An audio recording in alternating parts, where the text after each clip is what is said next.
முதலீட்டாளர்களோடு இணைத்துக் கொள்ளும் பொன்னான வாய்ப்பினை நாங்கள் இந்த மாநாடு மூலமாக ஏற்படுத்தி தந்துள்ளோம். தமிழ்நாட்டில் முதலீடு செய்யுங்கள், அனைவரும் சேர்ந்து எதிர்காலத்தை பகிர்ந்து கொள்வோம், வாருங்கள், ஒட்டுமொத்த தமிழ்நாட்டின் கனவை நனவாக்குவோம், வாருங்கள் என மனதார அழைப்பு விடுக்கிறேன்.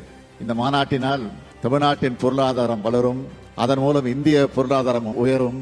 அன்புக்குரிய முதலீட்டாளர்களே, உலகத்தோடு பல நாடுகளிலிருந்து அமைதியில் சிறந்த முதலீட்டாளர்களோடு நண்பனாக திகழ்கிற தமிழ்நாட்டில் முதலீடு செஞ்சு தமிழ்நாட்டு இளைஞர்களுக்கு வேலைவாய்ப்பு வழங்க வந்திருக்கீங்க.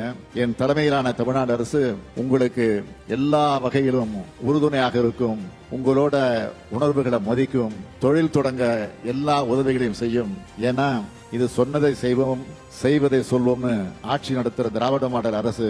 வாருங்கள், முதலீடு செய்யுங்கள், தமிழ்நாட்டின் முன்னேற்றத்திலும் இந்தியாவோட வளர்ச்சியிலும் உங்கள் பங்களிப்பை தாராளமாக வழங்குங்கள் என்று அன்போடு அழைக்கிறேன்.